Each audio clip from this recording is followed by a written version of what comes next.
கிறிஸ்துவுக்குள் அன்பானவர்களே, ஆண்டவராகிய இயேசு கிறிஸ்துவின் திருப்பெயரிலே வேதாகம வகுப்பிலே பங்கு பெறும்படியாய் வந்திருக்கிற உங்களை அன்போடு வாழ்த்தி வரவேற்கிறோம். ஆண்டவருடைய இரக்கமும் பேரருளும் உங்கள் ஒவ்வொருவரோடும் கூட இருப்பதாக. நாம் ஏற்கனவே அறிந்திருக்கிறபடி இந்த நாளிலிருந்து யோனா புத்தகத்தை குறித்து நாம் தியானிக்க அழைக்கப்பட்டிருக்கிறோம். ஏற்கனவே யோனா புத்தகத்தை குறித்த சுருக்கமான முன்னுரைகளை நாம் கடந்த ஆண்டிலே பார்த்தோம். தொடர்ந்து ஒரு சில காரியங்களை யோனா புத்தகத்தின் அறிமுகமாக நான் உங்களுக்கு கற்றுக் கொடுக்க ஆசைப்படுகிறேன்.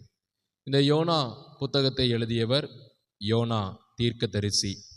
இந்த யோனா தீர்க்கதரிசியின் சொந்த ஊர் காத்தேப்பேர் என்று சொல்லப்பட்டிருக்கிறது. 2 ராஜாக்களின் புத்தகம் 14ஆம் அதிகாரம் 25வது வசனத்தை வாசித்து பார்ப்பீர்கள் என்றால், அங்கு யோனா புத்தகத்தை குறித்து ஒரு வசனம் சொல்லுகிறதை நாம் பார்க்கின்றோம். காத்தேப்பேர் என்கின்ற ஊரை சார்ந்த ஒரு தேவ மனிதர். இந்த காத்தேப்பேர் எங்கு அந்த காலத்தில் இருந்தது என்றால், செபுலோன் கோத்திர பகுதிக்குள்ளாக அடங்கும். செபுலோன் நாடு என்று சொல்லுவார்கள். செபுலோன் நாட்டிலே தான் காத்தேப்பேர் என்று சொல்லப்படுகிற ஊர் இருந்தது. இயேசு கிறிஸ்துவின் காலத்திலே இந்த காத்தேப்பேர் என்கிற ஊர்தான் கலிலேயா பகுதியாக உருவெடுத்தது. ஏரோது ராஜாவின் நாட்களிலே கலிலேயா பகுதியாக உருவெடுத்தது இந்த காத்தேப்பேர். ஆகவேதான் இயேசு கிறிஸ்துவும் யோனா தீர்க்கதரிசியை அடையாளமாக சொல்லுவார். கலிலேயா பகுதியிலே பரிசேயர்கள் சதுசேயர்கள் எல்லாரும் கேள்வி கேட்டபோது அந்த கலிலேயா பகுதியிலே வாழ்ந்து வந்த யோனா தீர்க்கதரிசியை அடையாளப்படுத்தி சொல்லுவார். ஏன்னா அந்த பகுதி மக்களுக்கு கண்டிப்பா யோனாவை குறித்து தெரிந்திருக்கும். யோனா 3 நாள் மீனின் வயிற்றில இருந்தது போல மனுஷகுமாரனும் பூமிக்குள்ளாக இருப்பார் அப்படிங்கிற ஒரு காரியத்தை அவர்களுக்கு அடையாளமாய் சொல்லுவார். ஆக இது இந்த புத்தகத்தை குறித்த ஒரு முன்னுரையாக காணப்படுகிறது. இன்னும் இந்த புத்தகத்தை இலக்கிய ரீதியாக நம்ம பார்த்தோம் அப்படின்னா, இது ஒரு சுய சரிதை புத்தகம். ஆங்கிலத்திலே ஆட்டோபயோகிராபிக்கல் புக் என்று சொல்லுவார்கள். பொதுவாக புத்தகங்களை 2 வகையாக பிரிப்பார்கள். ஒன்று பயோகிராபிக்கல் புக், இன்னொன்று ஆட்டோபயோகிராபிக்கல் புக். பயோகிராபிக்கல் புக்னா இன்னொருவருடைய வரலாற்றை ஒருவர் எழுதுவது. இப்போ நான் மற்றொருவருடைய வரலாறை, மற்றொருடைய வாழ்க்கை வரலாறை எழுதுவேன் என்றால் நான் எழுதுகிற புத்தகத்திற்கு பெயர் வரலாற்று புத்தகம், அல்லனா பயோகிராபிக்கல் புத்தகம் அப்படின்னு நம்ம சொல்லுவோம். என்னுடைய வாழ்க்கையின் வரலாற்றை நானே எழுதுவேன் என்றால் அது என்ன புத்தகம்னா ஆட்டோபயோகிராபிக்கல் புத்தகம், சுய சரிதை புத்தகம். அப்போ இந்த யோனா புத்தகத்துல யாரை குறித்து நம்ம பார்க்கிறோம்? யோனாவை குறித்து தான் பார்க்கிறோம். அப்போ யோனா தன்னுடைய வாழ்க்கை வரலாறை எழுதுவதனால இந்த புத்தகத்திற்கு சுய சரிதை புத்தகம், ஆட்டோபயோகிராபிக்கல் புக் என்று வேத வல்லுநர்கள் சொல்லுவார்கள். இந்த யோனா தீர்க்கதரிசியின் காலத்திலே சம காலமாய் வாழ்ந்த 2 தீர்க்கதரிசிகள் உண்டு. ஒன்று ஓசியா தீர்க்கதரிசி, இன்னொன்று ஆமோஸ் தீர்க்கதரிசி. இந்த ஓசியா ஆமோஸ் இவங்க 2 பேருக்கும் இளையவர், அதாவது யங்கர் யாருன்னா இந்த யோனா. சரிதானா? 3 பேருமே சம காலத்து தீர்க்கதரிசிகள். ஆனால் ஓசியாவும் யோவேலும் வயது மூத்தவர்கள். யோனா சிறிய வயது அந்த காலகட்டங்களிலே. அப்படி ஒரு ஒன்றிப்பு இவர்களுக்குள்ளாக காணப்பட்டது. இன்னுமாக யோனா தீர்க்கதரிசியை குறித்து வேத வல்லுநர்கள் என்ன சொல்லுகிறார்கள் என்றால், எலியா தீர்க்கதரிசி ட்ரெயின் பண்ணின ஒரு ஆள் அப்படின்னு சொல்லுகிறார்கள். எதை வைத்து சொல்லுகிறார்கள் என்றால், 2 ராஜாக்களின் புத்தகம் 6ஆம் அதிகாரம் முதல் 7 வசனங்களை குறித்து வைத்துக் கொள்ளுங்கள். வீட்டில் போய் நீங்க வாசித்து பாருங்க. 2 ராஜாக்களின் புத்தகம் 6ஆம் அதிகாரம் 1 முதல் 7 வசனங்கள். அந்த வசனங்கள்ல எலிசா தீர்க்கதரிசி என்ன செய்வார் அப்படின்னா, ஒரு சில தீர்க்கதரிசிகளின் புத்திரர்களை தன்னோடு கூட கூட்டிக் கொண்டு அவர்களுக்கு சில காரியங்களை கற்றுக் கொடுப்பார். மரம் வெட்ட அவர்களுக்கு சொல்லிக் கொடுப்பார். இப்படி நிறைய காரியங்களை அவர்களுக்கு கற்றுக் கொடுப்பார். ஆக எலிசா தீர்க்கதரிசியினுடைய ஒரு சீஷன், அல்லனா எலிசா தீர்க்கதரிசி ட்ரெயின் பண்ண ஒரு ஆள் அப்படின்னு சொல்லுவாங்க. இப்ப இராணுவத்துக்கு ஆள் எடுப்பாங்கன்னா 1 வருஷம் அவங்களுக்கு பயிற்சி கொடுப்பார்கள். அதுக்கப்புறம் தான் அவங்க இராணுவ பட்டாளத்திலே உள்ள போவாங்க. அதே போல எலிசா தீர்க்கதரிசியின் காலத்துல இந்த யோனா தீர்க்கதரிசிக்கு அவர் ட்ரெயின் பண்ணினார், பயிற்சி கொடுத்தார் என்று வேத வல்லுநர்கள் சொல்லுகிறார்கள். இந்த புத்தகம் எழுதப்பட்ட காலம் கிமு 760 ஆண்டுகளிலே எழுதப்பட்டதாக சொல்லப்படுகிறது. இன்னும் ஒரு சிலர் என்ன சொல்லுகிறார்கள் என்றால் கிமு 793 கிமு 753 ஆண்டுகளுக்கு இடைப்பட்ட காலங்களிலே எழுதப்பட்டதாக நம்பப்படுகிறது. கிமு 793 ஆண்டுகளிலிருந்து கிமு 753 ஆண்டுகளுக்கு இடைப்பட்ட காலங்களிலே எழுதப்பட்டதாக நம்பப்படுகிறது. இதுதான் இந்த யோனா புத்தகத்தை குறித்த ஒரு சுருக்கமான காரியம். இந்த புத்தகத்திலே அடிக்கடி வரக்கூடிய ஒரு நகரத்தின் பெயர் என்ன பேரு? நினிவே. இந்த நினிவே பட்டணத்தை குறித்து நம்ம அறிந்து கொள்ள வேண்டும். அப்போதான் அந்த யோனா புத்தகத்தினுடைய முழுமையான அர்த்தம் நமக்கு விளங்கும். இந்த நினிவே பட்டணம் எந்த ஊரினுடைய தலைநகரம் தெரியுமா? நான் ஏற்கனவே சொல்லி இருக்கிறேன். எந்த ஊரினுடைய தலைநகரம்? அசீரியாவினுடைய தலைநகரம். சரியா? நினிவே பட்டணம் அசீரியாவினுடைய தலைநகரம். இந்த அசீரியா ராஜா தான் சமாரியா தேசம், அதாவது வட தேசமாகிய இஸ்ரவேல் தேசத்தை முற்றுகை போட்டு அதை வென்றார். சரிதானா? இது யோனா காலத்துக்கு பிறகு நடந்தது. கிமு 745 சமாரியா வீழ்ந்து போனது. ஆண்டவருடைய தீர்க்க தரிசனத்தின்படி இஸ்ரவேல் தேசம் வீழ்ந்து போனது. அதை வீழ்த்தியவர் யாருன்னா இந்த அசீரியா. இதற்கு முன்பதாக நடந்த சம்பவம் தான் இந்த நினிவே பட்டணத்தை குறித்த யோனா தீர்க்க தரிசன புத்தகத்தில் எழுதப்பட்டிருக்கிற சம்பவம். சரிதானா? இந்த அசீரியா தலைநகரம், அசீரியா யாரினுடைய நாட்களில் உருவெடுத்தது என்றால் அசூர் என்று சொல்லப்படுகிற நோவாவின் வம்சங்களில் இருந்து இந்த பட்டணம் உருவாக்கப்பட்டது. ஆதியாகமம் 10ஆம் அதிகாரம் 22வது வசனத்தில் இருக்கிறது. வீட்டில் போய் வாசித்து பாருங்க. ஆதியாகமம் 10ஆம் அதிகாரம் 22வது வசனத்துல அசூர் அப்படின்னு சொல்லப்படுகிற ஒரு மனிதன், அந்த மனிதன் தான் இந்த அசீரியா சாம்ராஜ்யத்தை முதலாக கட்டி எழுப்பியவர். அன்றைய காலகட்டங்களில் இந்த அசூரை அசீரியாவினுடைய கடவுள் அப்படின்னு சொல்லி ஒரு கூட்ட மக்கள் வணங்கினார்கள். இதுதான் அசீரியா நாட்டினுடைய ஒரு சுருக்கமான முன்னுரை. அது மட்டும் கிடையாது, அசீரிய தேசம் மிகப்பெரிய பலம் வாய்ந்த தேசம். அநேக ரதங்கள், வீரர்கள், ஒரு மிகப்பெரிய சக்தி வாய்ந்த தேசம்தான் இந்த அசீரிய தேசம். இந்த தேசத்தை சுற்றி பார்க்க வேண்டும் என்றால் 3 நாள் வேண்டும். வேதம் நமக்கு சொல்லுகிறது. யோனா 4ஆம் அதிகாரம் 3வது வசனத்தின் பின்பகுதி சொல்லுகிறது, 3 நாள் பிரயாணமான விஸ்தாரமான மகா பெரிய நகரமாயிருந்தது. 3 நாள் நம்ம சுத்தி பார்த்தாதான் அந்த தேசத்தையே சுத்தி பார்க்க முடியும். அவ்வளவு ஒரு மிகப்பெரிய ஒரு பட்டணம் இந்த அசீரியா, இந்த நினிவே பட்டணம். சரிதானா? நினிவே தலைநகரம். சரி, இப்ப நம்ம யோனா புத்தகத்துக்குள்ளாக போகலாம். எல்லாரும் யோனா புத்தகத்தை எடுத்து வைத்துக் கொள்ளுங்கள். பழைய ஏற்பாட்டிலே 1072வது பக்கத்தில் இருக்கிறது. யோனா முதல் 6 வசனங்களை இன்றைக்கு நம்ம தியானிக்க போகின்றோம். முதல் 6 வசனங்கள். இந்த முதல் 6 வசனத்துக்கு என்ன தலைப்பு கொடுக்கலாம் என்றால் யோனாவின் கீழ்ப்படியாமை. யோனாவின் கீழ்ப்படியாமை. இதுதான் இந்த முதல் 6 வசனத்துக்கு நம்ம ஒரு தலைப்பு கொடுக்கலாம். இப்போ யோனா 1ஆம் அதிகாரம் 1வது வசனத்தை எல்லாரும் சேர்ந்து நம்ம வாசிக்க போறோம். கமா போட்டிருக்கிற இடத்துல நிறுத்தி வாசிக்கணும். நான் ஏற்கனவே சொல்லியிருக்கேன், வேதத்தை வாசிக்கும் போது கடகடகடான்னு பெயரக்கூடாது.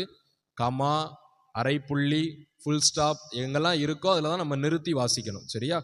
யோனா 1:1 வாசிக்கலாமா? எல்லாரும் சேர்ந்து வாசிப்போம். அமித்தாயின் குமாரனாகிய யோனாவுக்கு கர்த்தருடைய வார்த்தை உண்டாகி அவர் அப்படின்னு நமக்கு சொல்லப்பட்டிருக்கிறது. யார் இந்த அமித்தாய்? யார் இந்த யோனா? அதுதான் முதல் வசனத்துல நாம கற்றுக்கொள்ளுகிற காரியம். அமித்தாய் என்றால் என்ன அர்த்தம்னா உண்மை உள்ளவன் அப்படின்னு சொல்லி பொருள். ட்ரூத்ஃபுல் அப்படின்னு சொல்லுவார்கள். அமித்தாய் என்றால் உண்மை உள்ளவன் என்று ஒரு பொருள். இவர் செபுலோன் நாடு பகுதியை சார்ந்தவர். ஏற்கனவே சொன்னது போல காத்தேப்பேர் ஊர் செபுலோன் நாட்டின் பகுதியை சார்ந்தவர். இப்போது இது கலிலேயா என்று சொல்லி அழைக்கப்பட்டது இயேசு கிறிஸ்துவினுடைய காலத்துல. இவருடைய மகன்தான் யார் என்றால் யோனா. யோனான்னா என்ன அர்த்தம்? யோனானா என்ன அர்த்தம்? புறா. சரியா? யோனானா என்ன அர்த்தம்? புறா. சரியா? ஏன் புறா அப்படின்னு சொல்லி யோனாவுக்கு பெயரிடப்பட்டது என்று சொல்லி அடுத்த வசனங்களிலே நம்ம பார்க்க முடியும். சரிதானா? இப்போ இந்த யோனாவுக்கு தான் ஆண்டவருடைய வார்த்தை அன்றைய காலகட்டங்களிலே உண்டாகிறது. அதுவும் குறிப்பாக தனித்துவமான ஒரு வார்த்தை யோனாவுக்கு உண்டாகிறது. ஏன்னா இதற்கு முன்பதாகவும் பின்பதாகவும் இருக்கிற தீர்க்க தரிசன புத்தகங்களை நீங்க பார்த்தீங்கன்னா முழுவதுமே இஸ்ரவேல் தேசம் யூதா தேசத்தை குறித்து தான் அதிகமாக சொல்லப்பட்டிருக்கும். ஆனா இந்த புத்தகத்துல இஸ்ரவேலுக்கும் யூதாவுக்கும், ஏன் யெகோவாகிய கடவுளுக்கும் சம்பந்தமில்லாத ஒரு பட்டணம் அசீரியா பட்டணம்.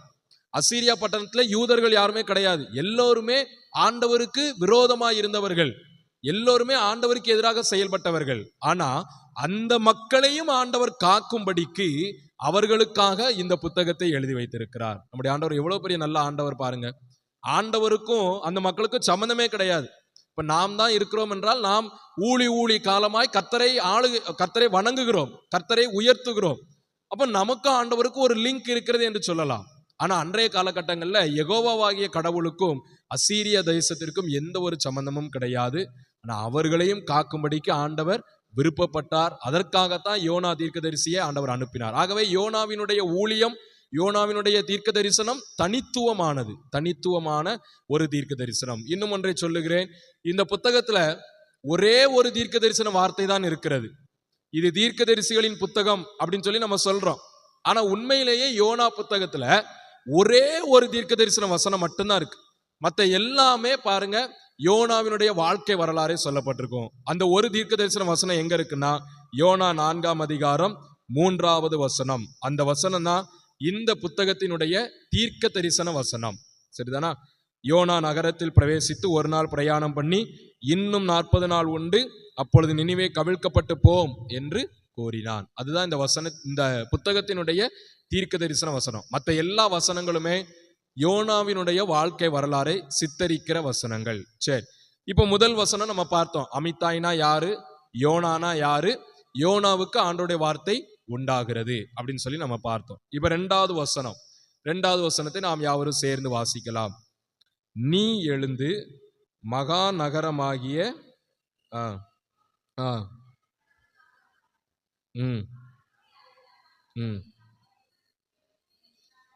இப்ப ஆண்டவர் யோனாவோடு நேரடியாக பேசுகிறார். என்ன சொல்றாரு?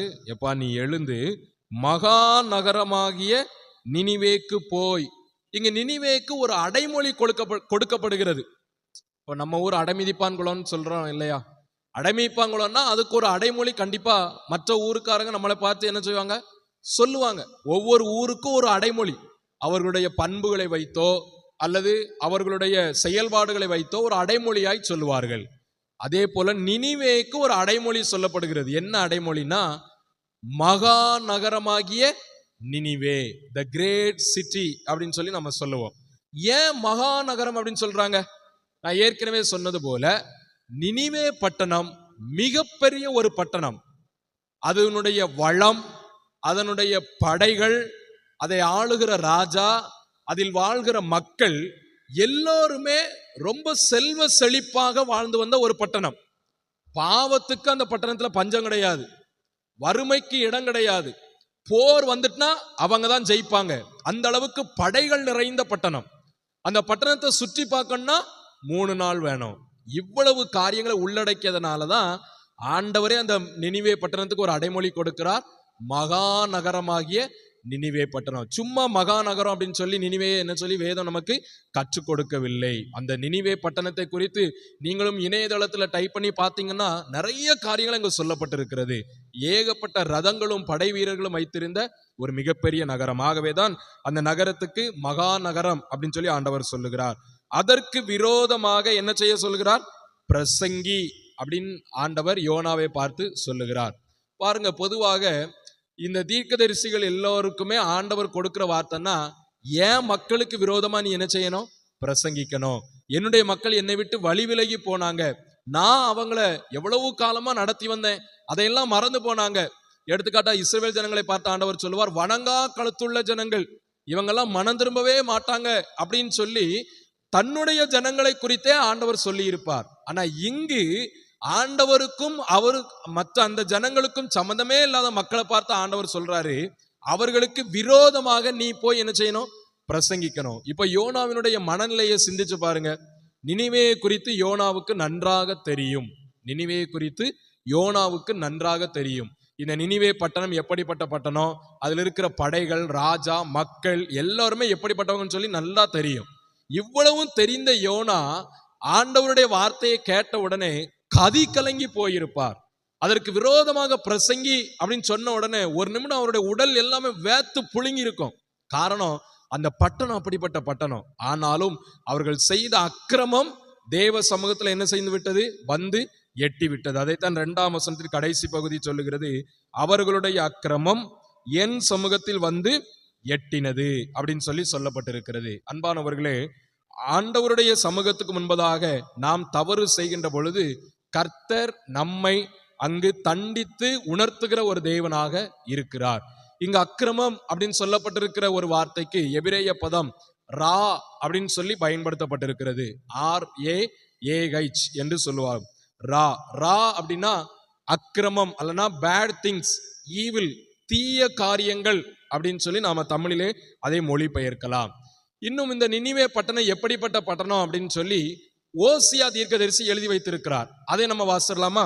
ஓசியா 5ஆம் அதிகாரம் 13வது வசனத்தை பாருங்க. ஓசியா 5ஆம் அதிகாரம் 13வது வசனம், பழைய ஏற்பாட்டில் 1053வது பக்கம். அதுல பாருங்க, எப்ராயிம் தன் வியாதியையும் யூதா தன் காயத்தையும் கண்டபோது எப்ராயிம் அசீரியனிடக்கி போய் யாரேப் ராஜாவின் இடத்தில் ஆள் அனுப்பினான். ஆனாலும் உங்களை குணமாக்கவும் உங்களில் இருக்கிற காயத்தை ஆற்றவும் அவனால் கூடாமற் போயிற்று.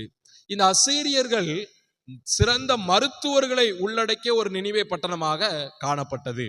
ஆகவேதான் யூதாவும் எப்ராயிம்னா இதுல சமாரியா தேசம், இஸ்ரவேலை குறிக்கின்றது. அந்த இஸ்ரவேல் தேச மக்களும் தங்களுக்கு நோயின் வரும்போதெல்லாம் தங்களை படைத்த ஆண்டவரை நோக்கி பார்க்கல. அவங்க கண் முன்னால வந்ததெல்லாம் நினிவே, அசீரிய ராஜா.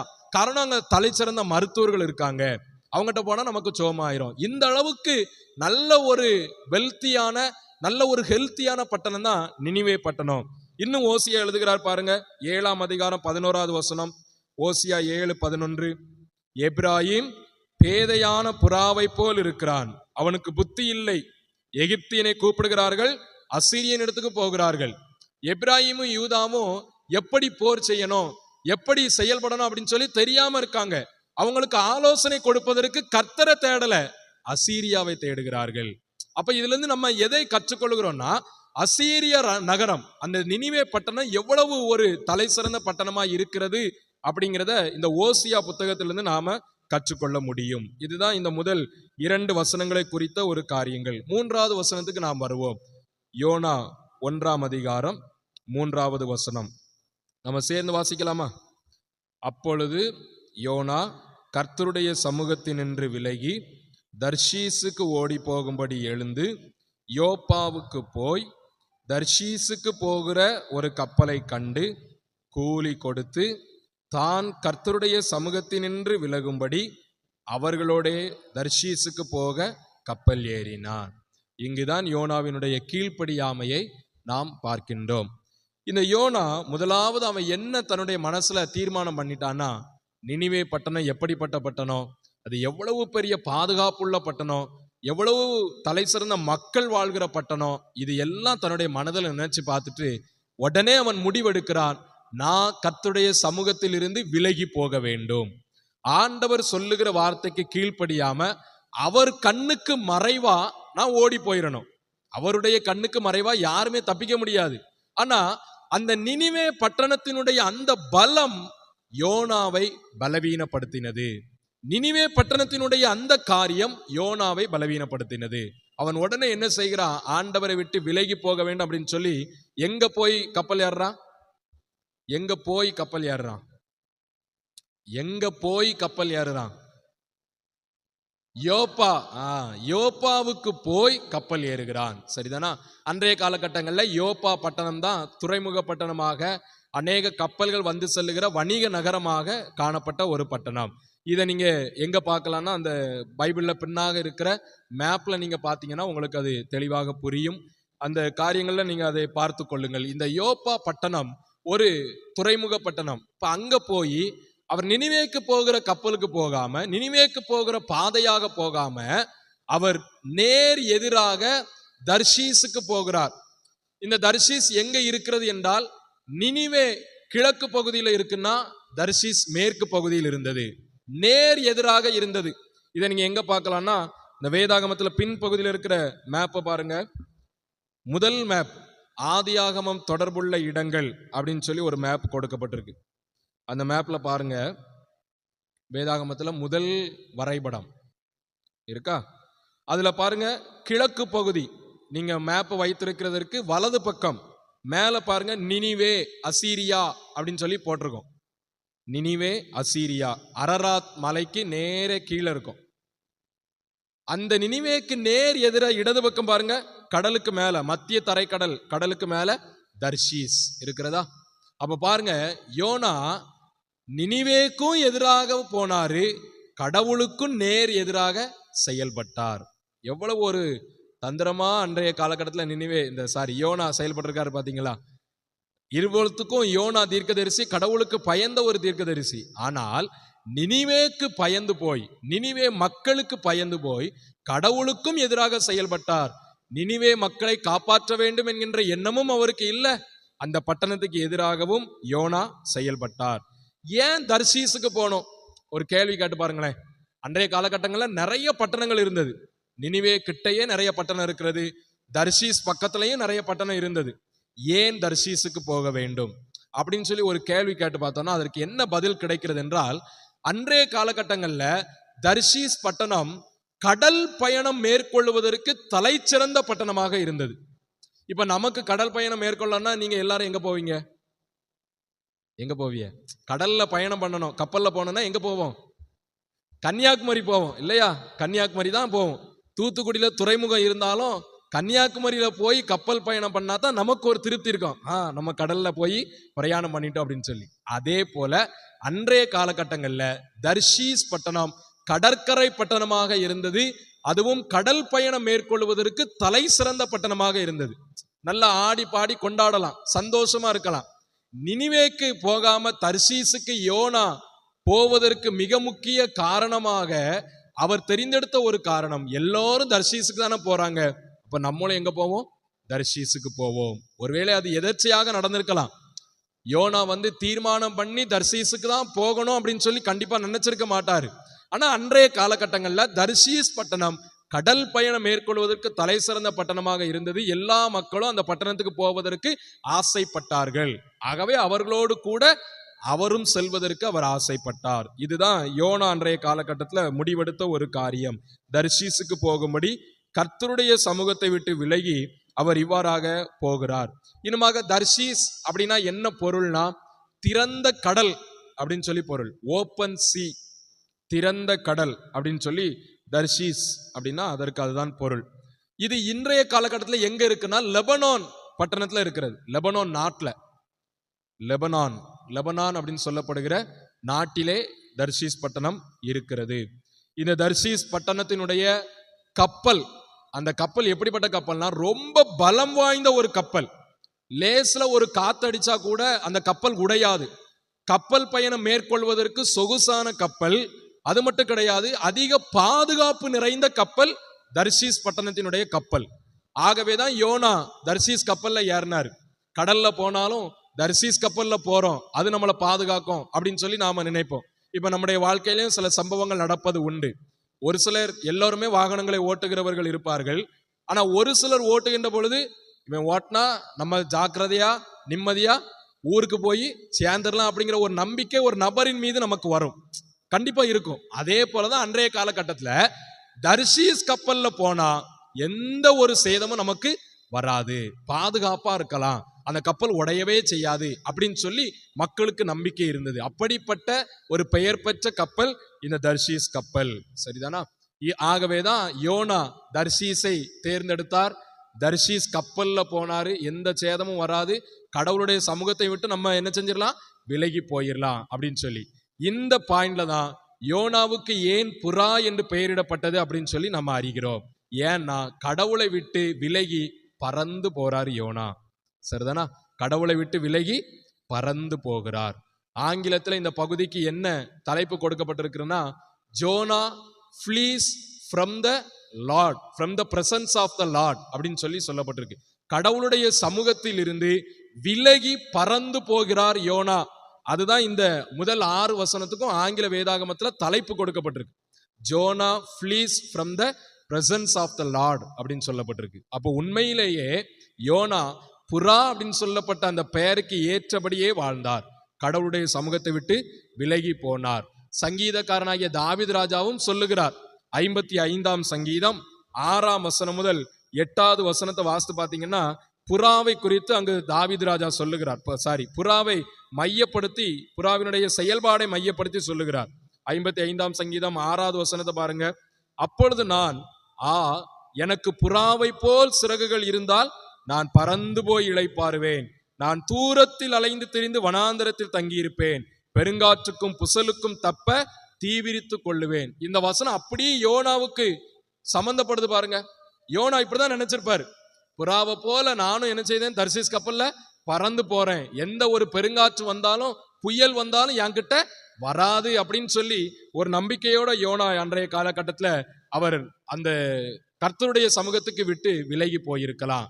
ஆனா ஆண்டவருடைய கண்கள் பாதாளத்திலும் இருக்கிறது என்பதையும் நாம என்ன செய்யக்கூடாது, மறந்து போய்விடக்கூடாது. இதே சங்கீதக்காரனாகிய தாவீது சொல்லுகிறார். 139ஆம் சங்கீதம் 7வது வசனம் 9 முதல் 10வது வசனம், இந்த 4 வசனங்களை வாசித்து பார்த்தீங்கன்னா அவர் சொல்லுவாரு, நான் எங்க போய் படுக்கையை போட்டாலும் நீர் அங்கேயும் இருக்கிறீர். நான் பாதாளத்துல போய் என் படுக்கையை போட்டாலும் நீர் அங்கேயும் இருக்கிறீர் ஆண்டவரே. உம்முடைய முகத்துக்கு நான் தப்பித்துக் கொள்ளவே முடியாது அப்படிங்கிறத நமக்கு கற்றுக் கொடுக்கிறார். ஆனா யோனா ஆண்டவருடைய சமூகத்தை விட்டு விலகி போகிறார். வேகமாக நம்ம போகலாம். 4வது வசனத்தை வாசிப்போம்.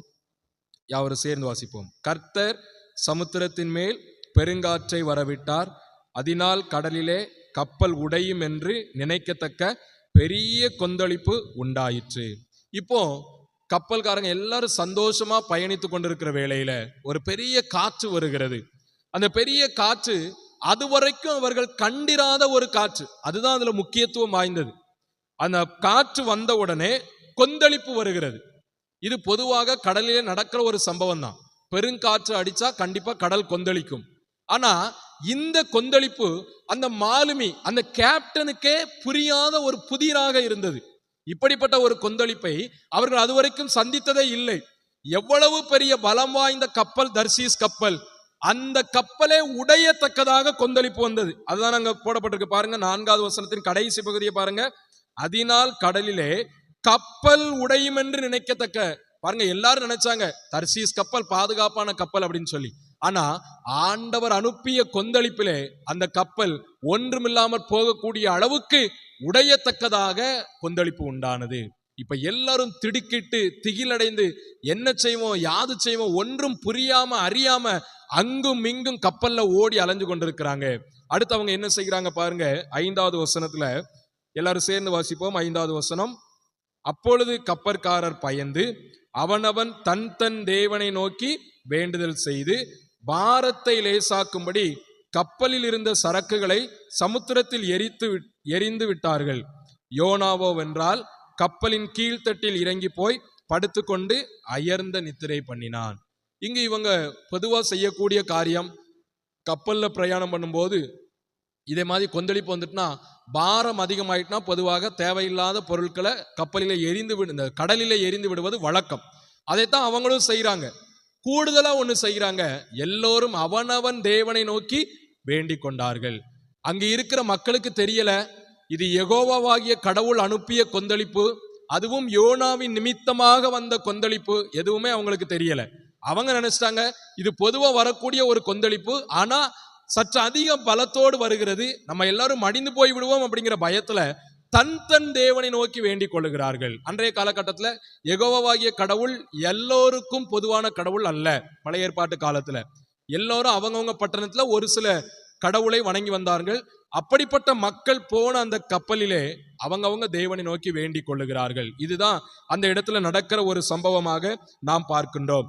இன்னும் இந்த இடத்துல நம்ம கற்றுக்கொள்ளுகிற காரியம் என்னன்னா, இந்த பிரச்சனை எதனால வந்தது அப்படின்னு சொல்லி ஒரு ரூட்டை அவங்க அந்த இடத்துல கண்டுபிடிக்க முடியல. ஒரு வேர், இந்த பிரச்சனையினுடைய வேர் எங்க இருக்கிறது அப்படின்னு சொல்லி அவங்களை கண்டுபிடிக்க முடியல. அவங்க என்ன செய்யறாங்கன்னா, பொதுவா நடக்கிற ஒரு காரியத்தை, கப்பல்ல இருக்கிற சரக்குகளை எல்லாம் என்ன செய்யறாங்க, கடல்ல தூக்கி போடுறாங்க. ஆனா பிரச்சனையினுடைய வேர் யாரு? யாரு? யோனா. அதை அவர்கள் கண்டுபிடிக்கவில்லை. அநேக நேரங்கள்ல நாமும் இப்படித்தான் நம்முடைய வாழ்க்கையில பிரச்சனை எதனால வருகிறது அப்படின்னு சொல்லி அந்த வேற நம்ம கண்டுபிடிச்சிட்டோம்னா பிரச்சனைக்கு ஈஸியா தீர்வு கண்டுபிடிச்சிடலாம்.